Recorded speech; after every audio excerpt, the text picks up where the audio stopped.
ચાલો તો વિદ્યુત રસાયણના નેક્સ્ટ લેક્ચરમાં તમારું સ્વાગત છે. હવે ગયા લેક્ચરની અંદર આપણે વાહકતા, મોલર વાહકતા, સીમિત મોલર વાહકતા, પછી નિર્બળ વિદ્યુત વિભાજ્ય માટે વિયોજન અંશ, વિયોજન અચળાંક, આવા બધા ટોપિક જોયા હતા, જેમાં ઓસ્વાલ્ડના મંદનનો નિયમ, પછી કોહલરોસના સિદ્ધાંત, આવી બધી વસ્તુ આપણે શીખાતા. અને હવે આપણો આ ચેપ્ટરનો નેક્સ્ટ સૌથી અગત્યનો ટોપિક છે વિદ્યુત વિભાજન. હવે વિદ્યુત વિભાજન છે શું? સૌથી પહેલી વસ્તુ, વિદ્યુત વિભાજન છે શું? તો ભાઈ, વિદ્યુત વિભાજન એક રેડોક્સ પ્રક્રિયા છે. વિદ્યુત વિભાજન એક રેડોક્સ પ્રક્રિયા છે. આપણને ખબર છે, કેથોડ ઉપર રિડક્શન થાય, એનોડ ઉપર ઓક્સિડેશન થાય, બે ભેગા કરો, ઓક્સિડેશન રિડક્શન રેડોક્સ. એટલે વિદ્યુત વિભાજન એક રેડોક્સ પ્રક્રિયા છે, જે પ્રક્રિયા વિદ્યુત ઉર્જાનું રાસાયણિક ઉર્જામાં રૂપાંતર કરે છે. જો અત્યાર સુધી ઊંધું ભણ્યા હતા, આપણે રાસાયણિક ઉર્જામાંથી વિદ્યુત ઉત્પન્ન કરતા હતા. હવે શું કરવાનું છે? તો ભાઈ, હવે વિદ્યુત ઉર્જા રાસાયણિક ઉર્જામાં રૂપાંતર પામે છે. કેના મદદથી? તો ભાઈ, સ્પેશિયલ વિદ્યુત વિભાજન કોષના મદદથી હું વિદ્યુત ઉર્જાનું રાસાયણિક ઉર્જામાં રૂપાંતર કરીશ. વિદ્યુત વિભાજન કોષ, તમે 10મામાં મોસ્ટ આઈએમપી પ્રશ્ન એક ભણ્યા હતા, કોપરનું શુદ્ધિકરણ. શું કરતા હતા કોપરના શુદ્ધિકરણમાં? તો અશુદ્ધ કોપરનો સળિયો એનોડ ઉપર લીધો હતો, શુદ્ધ કોપરનો સળિયો કેથોડ ઉપર લીધો હતો, કોપર સલ્ફેટનું દ્રાવણ લીધું હતું. હવે ઉપર બેટરી જોડી દેશો. જેવું તમે વિદ્યુત પસાર કરશો, એટલે બેટરીના ધન ધ્રુવ સાથે એનોડ જોડેલો છે, બેટરીના ઋણ ધ્રુવ સાથે કેથોડ જોડેલો છે. જેવું તમે ચાલુ કરશો, એટલે એનોડ ઉપરથી Cu+2 દ્રાવણમાં આવશે અને દ્રાવણમાંથી Cu+2 કેથોડ ઉપર જશે. આવું શીખાતા આપણે. એટલે ધીમે ધીમે એનોડ ઓગળતો જશે અને કેથોડ પર કોપર જમા થતું જશે. એનોડમાંથી Cu+2 નીકળે એટલે એ ઓક્સિડેશન, ઇલેક્ટ્રોન ગુમાવે, અને કેથોડમાં Cu+2 જમા થાય, ઇલેક્ટ્રોન મેળવે, એટલે અહીંયા રિડક્શન થયું. એનોડ ઉપર ઓક્સિડેશન, કેથોડ ઉપર રિડક્શન, હંમેશા થઈ ગઈ રેડોક્સ પ્રક્રિયા. તમે વિદ્યુત આપ્યું અને વિદ્યુત ઉર્જાનું રાસાયણિક ઉર્જામાં રૂપાંતરણ થયું. કેના વડે? તો ભાઈ, વિદ્યુત વિભાજન કોષ વડે. બીજું એક ઉદાહરણ 10મામાં જ ભણ્યા હતા, વોલ્ટાનો કોષ. પાણીમાં થોડાક ટીપા H2SO4 નાખી દેવાનું, એટલે પાણી એસિડિક થઈ જાય. શુદ્ધ પાણી તો વિદ્યુતનું વહન ના કરે ને, એટલે થોડાક ટીપા H2SO4 ના એમાં નાખી દેશો એટલે પાણી એસિડિક થઈ જશે. પછી 2 પ્લેટિનમ વિદ્યુત ધ્રુવ લીધા, એને પાણીમાં ડૂબોડી દીધા, અને તમે જેવું એમાંથી વિદ્યુત પસાર કરશો, એટલે તમને કેથોડ ઉપર H2 ને એનોડ ઉપર ઓક્સિજન વાયુ મુક્ત થતો જોવા મળશે. કેથોડ ઉપર H2, એનોડ ઉપર ઓક્સિજન વાયુ મુક્ત થતો જોવા મળશે. તો આ પણ કેનું ઉદાહરણ થયું? વિદ્યુત વિભાજનનું. હવે આ વિદ્યુત વિભાજનને લગતા ફેરાડે નામના વૈજ્ઞાનિકે 1834માં અમુક એના નિયમો આપ્યા. આ નિયમય 10મામાં ભણી ગયા છો. ફેરાડેના વિદ્યુત વિભાજનના નિયમો વિદ્યુત નામના ચેપ્ટરમાં આવતા, તમારે યાદ કરો જોઈએ. ફેરાડેનો પહેલો નિયમ, મળેલી નિપજનું કુલ દળ વિદ્યુત વિભાજ્ય દ્રાવણમાંથી પસાર કરવામાં આવતા વીજભારના જથ્થાને સમપ્રમાણમાં હોય છે. ઉત્પન્ન થતી નિપજનું દળ વિદ્યુત વિભાજ્ય દ્રાવણમાંથી પસાર કરવામાં આવતા વીજભારના જથ્થાના સમપ્રમાણમાં હોય છે. તમે જેટલો વધારે વીજભાર એમાંથી પસાર કરશો, એટલી વધારે તમને એમાંથી નિપજ મળશે. આવો ફેરાડેનો પહેલો નિયમ છે. W એટલે તમારી નિપજનું દળ, અને Q કેપિટલ એટલે વીજભાર, જેનો એકમ કુલંબ હોય. ફેરાડેનો બીજો નિયમ, જો તમે એક સાથે શ્રેણીમાં 3 અલગ અલગ કોષ જોડી દીધા, ધ્યાનથી સાંભળજો શું કહું છું. તમે એક સાથે શ્રેણીમાં 3 અલગ અલગ કોષ જોડી દીધા અને ત્રણેયમાંથી એક સરખો વિદ્યુત પ્રવાહ પસાર કર્યો. એક સરખો જ વિદ્યુત પ્રવાહ ત્રણેયમાંથી પસાર કરો છો એટલે ત્રણેયને એક સરખો વીજભાર મળશે. તો ઉત્પન્ન થતી નિપજનો જથ્થો દરેકના તુલ્ય ભાર જેટલો હોય. ધારો કે મેં પેલા સોડિયમ લીધું છે તો સોડિયમના તુલ્ય ભાર જેટલો જ એનો જથ્થો મળશે. બીજું મેં મેગ્નેશિયમ લીધું છે તો મેગ્નેશિયમના તુલ્ય ભાર જેટલો જ એનો જથ્થો મળશે. અને ત્રીજું એલ્યુમિનિયમ લીધું તો એલ્યુમિનિયમના તુલ્ય ભાર જેટલો જ જથ્થો મળશે. મતલબ ઉત્પન્ન થતી નિપજનો જથ્થો નિપજના તુલ્ય ભારના સમપ્રમાણમાં છે. કેવી રીતે હું તમને સમજાવું. આ અત્યારે જોતા નહીં, અહીંયા જોવો જોઈએ. ચાલો, તો સોડિયમ છે એ એક ઇલેક્ટ્રોન મેળવી એને પ્લસમાંથી એને ઘન સ્વરૂપે ધાતુ સ્વરૂપે મુક્ત થાય. એવી રીતે મેગ્નેશિયમને 2 ઇલેક્ટ્રોન જોશે, એલ્યુમિનિયમને 3 ઇલેક્ટ્રોન જોશે. મતલબ સોડિયમ કરતાં મેગ્નેશિયમને બમણો વીજભાર જોશે. સોડિયમ કરતાં એલ્યુમિનિયમને 3 ગણા ઇલેક્ટ્રોન જોશે. સમજાણો? કહેવાનો મતલબ સમજાણો? જેમ ઇલેક્ટ્રોન વધારે જોઈએ એનો મતલબ એને વીજભાર વધારે જોશે. હું તો ત્રણેયને એક સરખો જ આપીશ. ધારો કે હું 1 મોલ ઇલેક્ટ્રોન જ આપું છું, ત્રણેયને માત્ર 1 મોલ ઇલેક્ટ્રોન આપું. આને 1 મોલ ઇલેક્ટ્રોન, આને 1 મોલ ઇલેક્ટ્રોન, આને 1 મોલ ઇલેક્ટ્રોન, ત્રણેયને 1 મોલ ઇલેક્ટ્રોન જ આપ્યા. આને 3 ગણા ઇલેક્ટ્રોન જોઈ છે, મતલબ એનો તુલ્ય ભાર એના અણુભાર કરતા 3જા ભાગનો જ હશે ને. અને મેં અહીંયા શું કીધું હતું, એના તુલ્ય ભાર જેટલો જ મુક્ત થશે. તો 3જા ભાગનો તુલ્ય ભાર હોય તો એલ્યુમિનિયમનો અણુભાર ભાગ્યા 3, એટલે મને 3જા ભાગનું એલ્યુમિનિયમ જ મળશે. મેગ્નેશિયમ 2 ઇલેક્ટ્રોન મેળવે છે તો એનો તુલ્ય ભાર અડધો હશે અણુભાર કરતા, એના લીધે મને અહીંયા મેગ્નેશિયમ અડધું જ મળશે. તો હું 1 મોલ ઇલેક્ટ્રોન પસાર કરું તો એમાંથી મને 1 મોલ સોડિયમ મળશે, અડધો મોલ મેગ્નેશિયમ મળશે અને 3જા ભાગના મોલ એલ્યુમિનિયમના મળશે. કારણ કે ભાઈ જથ્થો કેના ઉપર આધારિત હશે? એના તુલ્ય ભાર ઉપર આધારિત હશે. આ વસ્તુ ખાસ યાદ રાખજો. હવે જ્યારે ફેરાડેએ આ નિયમ આપ્યા ને ત્યારે ઇલેક્ટ્રોનની શોધ જ નહોતી થઈ. 1834માં ઇલેક્ટ્રોનની શોધ જ નહોતી થઈ. ભગવાન કોઈને ખબર નહોતી ઇલેક્ટ્રોન કોને કહેવાય. એટલે આ જે આપણે ભણ્યા ને એ આધુનિકરણ છે. ફેરાડેના નિયમોનું આધુનિકરણ કેવી રીતે કર્યું? તો ભાઈ રેડોક્સ પ્રક્રિયા એટલે કે રિડક્શન પ્રક્રિયા અને ઓક્સિડેશન અર્ધ પ્રક્રિયા જે વિદ્યુત ધ્રુવો પર પ્રાપ્ત થાય છે એ વિદ્યુત ધ્રુવો પર પ્રાપ્ત થતી નિપજોના મોલ તે પ્રક્રિયાની તત્વયોગ નીતિ કોષમાંથી પસાર થતા વિદ્યુત જથ્થા સાથે સંબંધ છે. આ પ્રક્રિયાની તત્વયોગ નીતિ ભણ્યા ને આપણે, એ કેના હારે સંબંધિત છે? વિદ્યુતના જથ્થા હારે. એ જ આપણે ભણ્યા અત્યારે. બરાબર. હવે આના દાખલા કેવી રીતે ગણવાના? સૌથી અગત્યની વસ્તુ. ચાલો હવે આપણે ક્યારના ફેરાડે કરીએ છીએ. ફેરાડે છે કોણ? શું છે? ભાઈ ફેરાડે એક વૈજ્ઞાનિક હતો અને આ એક એકમ છે, વિદ્યુત ભારનો એકમ છે ફેરાડે. આના નામ ઉપરથી સન્માન દેવા માટે આપણે એકમ આપેલો છે ફેરાડે, સંજ્ઞા કેપિટલ F. કોને કહેવાય ફેરાડે? તો ભાઈ 1 મોલ ઇલેક્ટ્રોન દ્વારા વહન પામતા વિદ્યુતના જથ્થાને 1 ફેરાડે કહેવાય. 1 ઇલેક્ટ્રોન નથી, 1 મોલ ઇલેક્ટ્રોન કીધા એટલે 6.022 × 1023 ઇલેક્ટ્રોન જેટલો વીજભાર લઈ જાય એ વીજભારના જથ્થાને ફેરાડે કહેવાય. હાલો હવે આપણે એની ગણતરી કરીએ કેટલું થાય. તો ભાઈ 1 ઇલેક્ટ્રોનનો વીજભાર આપણને ખબર છે 1.6 × 10 19 કુલમ. સંજ્ઞા માઇનસ આવે મને ખબર છે પણ અહીંયા જથ્થો જ લેવાનો છે, આપણે સંજ્ઞા નથી લીધી. 1 ઇલેક્ટ્રોનનો વીજભાર કેટલો? તો ભાઈ 1.6 × 10 19 કુલમ. આટલો વીજભાર 1 ઇલેક્ટ્રોન ઉપર હોય આવી ખબર છે આપણને.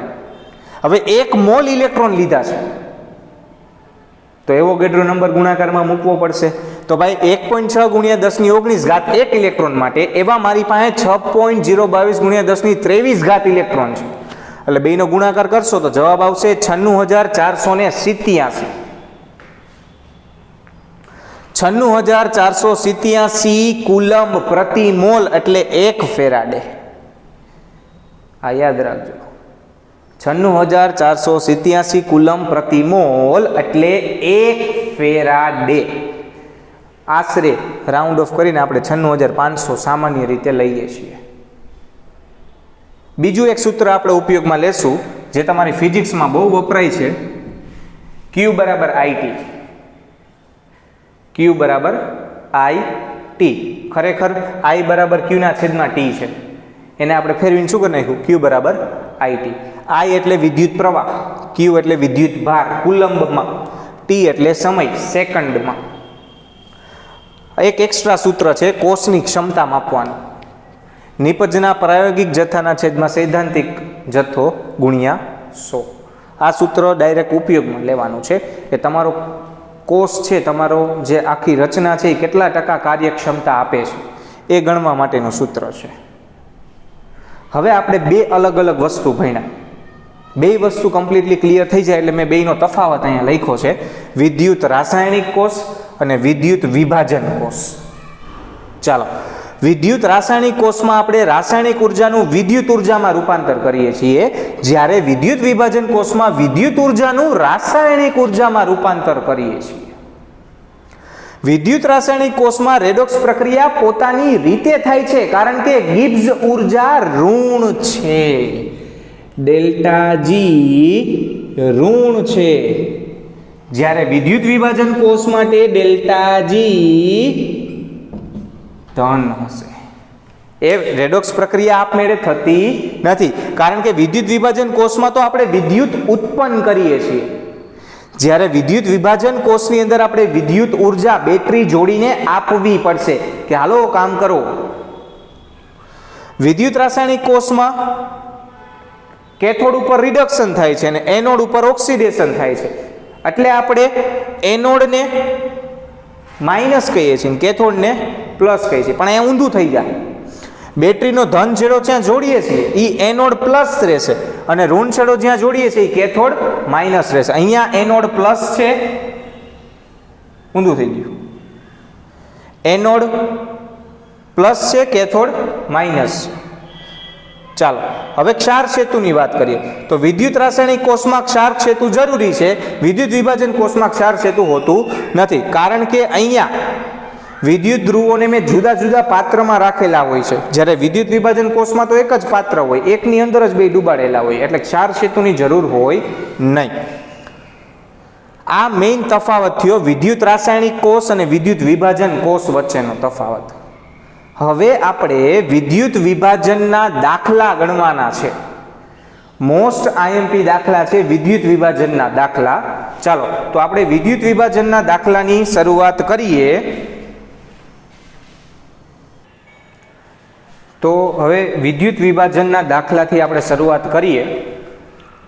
આજે આપણે સિમ્પલ અને સાદા દાખલા જોશું, જેમાં આપણે વિદ્યુત વિભાજન ઉપરથી નિપજનું પ્રમાણ મેળવશું ફેરાડેના નિયમોનો ઉપયોગ કરીને. પછી વધારે ડીપમાં અઘરા દાખલા આપણે નેક્સ્ટ લેક્ચરમાં જોશું. ચાલો હવે આ છે આજનો પહેલો દાખલો, જેમાં આપણને એવું કીધું છે કે CuCl2 ના જલીય દ્રાવણનું વિદ્યુત વિભાજન કરતા ઋણ ધ્રુવ ઉપર તાંબુ મળે છે અને ધન ધ્રુવ ઉપર ડાયક્લોરીન વાયુ મળે છે. જો 2 એમ્પિયર જેટલો વિદ્યુત પ્રવાહ 1 કલાક માટે આપવામાં આવે તો ઉત્પન્ન થતા કોપર અને ક્લોરીન વાયુનું પ્રમાણ મેળવો. કેટલું કોપર ઉત્પન્ન થાય છે અને કેટલું ક્લોરીન ઉત્પન્ન થાય છે એનું પ્રમાણ મેળવવાનું છે. ચાલો હવે આપણે દાખલો ગણીએ. તો સૌથી પહેલા આપણે પ્રવાહ ઉપરથી કુલંબ ગણવા પડશે કે આપણને જે પ્રવાહ આપ્યો છે એમાંથી કેટલા કુલંબ પ્રવાહ ઉત્પન્ન થયો. ચાલો તો આપણી પાસે સૂત્ર છે Q બરાબર I ગુણ્યા T, બરાબર. ચાલો કિંમત મૂકો જોઈએ. ક્યુ બરાબર આઈની કિંમત છે 2 અને સમય 1 કલાક છે તો એને સેકન્ડમાં ફેરવવું પડશે 3600 સેકન્ડ. ચાલો 0 0 2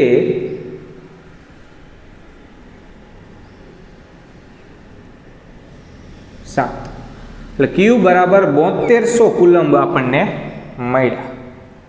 પણ આ કુલમમાં છે, આપણે તો ફેરાડેમાં જોઈ ને, એટલે આને ફેરાડેમાં ફેરવો માટે ફેરાડે બરાબર કુલંબ ભાગ્યા 96500 મૂકો જોઈ.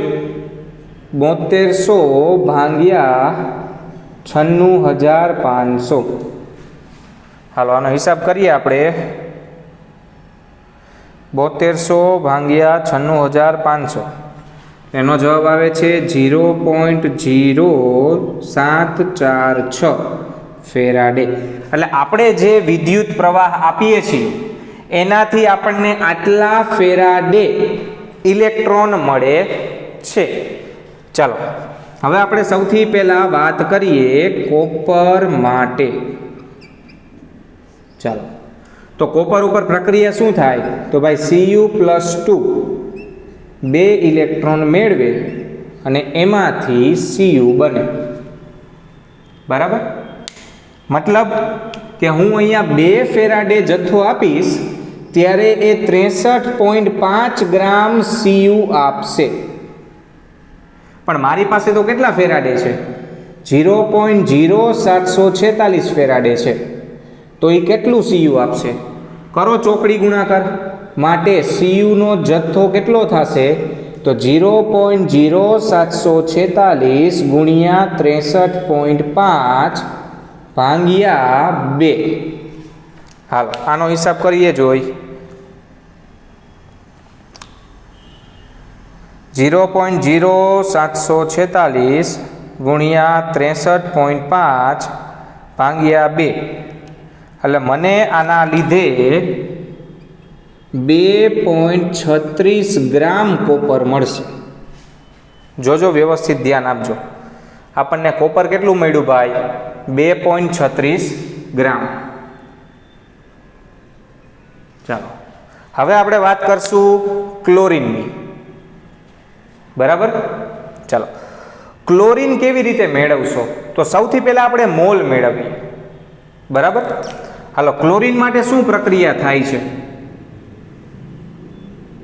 ક્લોરીન માટે શું પ્રક્રિયા થાય છે? તો ભાઈ 2Cl- એ Cl2 તરીકે મુક્ત થાય છે અને 2 ઇલેક્ટ્રોન આપે છે. આ પ્રક્રિયા થાય છે એનોડ ઉપર. આ થઈ કેથોડ ઉપર. હવે આપણે Cl2 માટે ભણીએ છીએ એટલે આ થઈ કેથોડ ઉપર. મતલબ જ્યારે કઈ ગયું અહીંયા ગોઈતું કા 2 ફેરાડે જેટલો ઇલેક્ટ્રોનનો જથ્થો હોય ત્યારે આપણને 70 ગ્રામ ક્લોરીન મળે છે. ખોટું. આ કોઈ ધાતુ થોડી છે, આ તો વાયુ છે અને વાયુના તો આપણને મોલ મળે એટલે મને 1 મોલ Cl2 મળે છે. તો ભાઈ 0.0746 ફેરાડે કેટલો Cl2 મળશે? ચાલો તો Cl2 ના મોલ બરાબર ચોકડી ગુણાકાર કરો. 0.0746 ગુણ્યા 1 ભાગ્યા 2. ચાલો 0.0746 ગુણ્યા 1 ભાગ્યા 2 એટલે એનો જવાબ આવે છે 0.0373 મોલ. એટલે મને Cl2 ના આટલા મોલ મળે. હવે આપણે આદર્શ વાયુ સમીકરણ જોયું છે. તેથી આદર્શ વાયુ સમીકરણ પરથી શું છે આદર્શ વાયુ સમીકરણ? PV બરાબર nRT. P દબાણની કિંમત છે જ આપણી પાસે, દાખલામાં આપી છે. તાપમાન આપ્યું છે, R ની કિંમત આપી છે, n ગોતવાનું છે તો એ તો આપણે કેલ્ક્યુલેટરથી ગોતી લેશું. તેથી R બરાબર PV ના છેદમાં RT મૂકો જોઈએ કિંમત.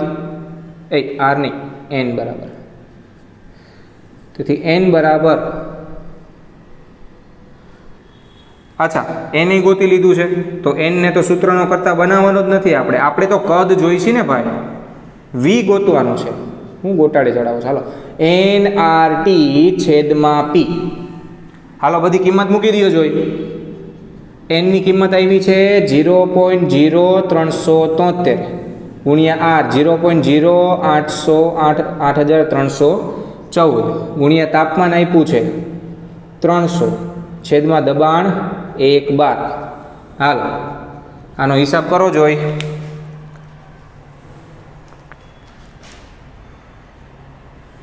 0.0373 ગુણ્યા 0.0814 ગુણ્યા 300 એટલે એનો જવાબ આવ્યો 0.93 લીટર. બરાબર. હાલો પહેલો દાખલો ક્લિયર થઈ ગયો બધાને. ચાલો હવે આપણો બીજો દાખલો છે કોષ ક્ષમતાને લગતો. હાલો ભાઈ, AgNO3 નું જલીય દ્રાવણ આપણે ગ્રેફાઇટ ધ્રુવો વચ્ચે લીધું હતું અને એનું વિદ્યુત વિભાજન કરાવ્યું હતું તો આપણને 0.972 ગ્રામ Ag મળ્યું. આપણને ટોટલ 0.972 ગ્રામ Ag મળ્યું. હાલો હવે આપણે 5 એમ્પિયર જેટલો વિદ્યુત પ્રવાહ આપતા હતા 193 મિનિટ માટે.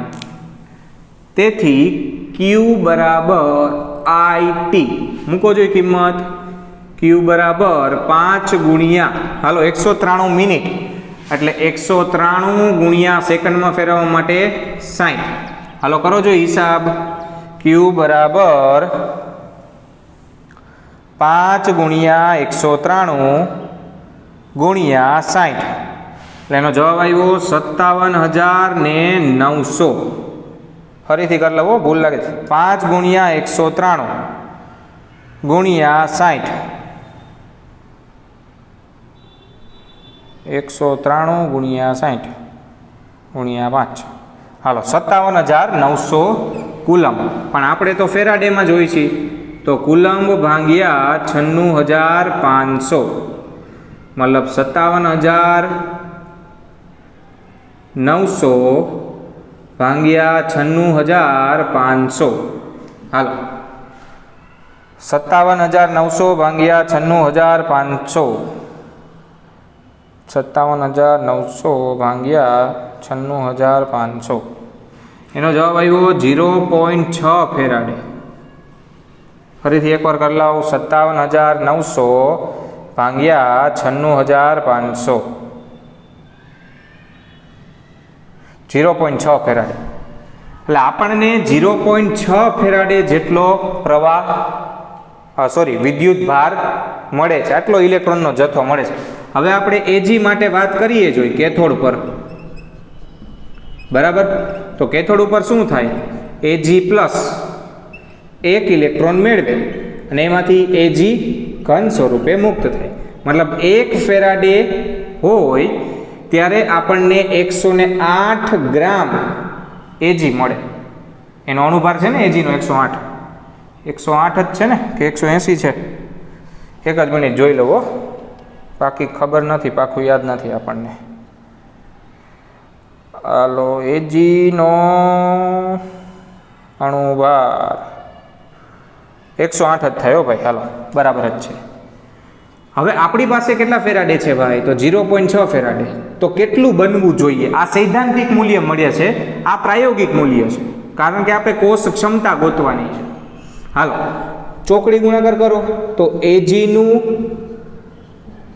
સૈદ્ધાંતિક મૂલ્ય હાલો કેટલું મળશે જોવો જોઈએ. ચોકડી ગુણાકાર કરો 0.6 ગુણ્યા 108 ભાગ્યા 1. હાલો જોઈ. Ag નું સૈદ્ધાંતિક મૂલ્ય 0.6 ગુણ્યા 108 એ આવે છે 64.8 ગ્રામ. હાલો ભાઈ, આપણને કેટલું મળે છે?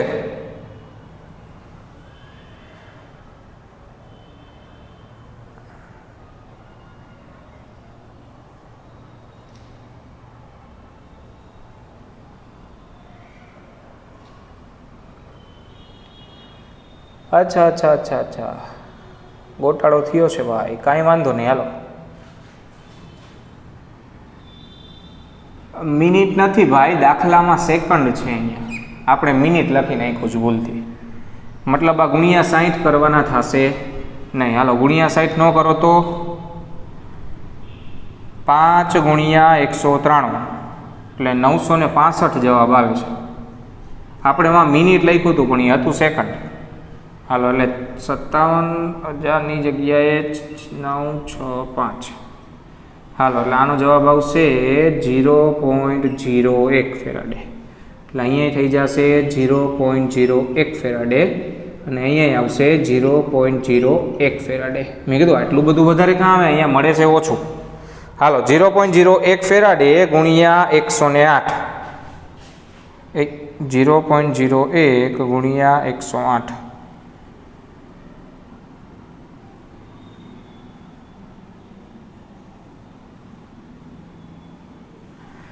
એટલે 1.08 ગ્રામ એજી મળે છે થિયોરેટિકલી, અને આપણી પાસે છે 0.972. માટે કોષ ક્ષમતાનું ટકાવાર પ્રમાણ બરાબર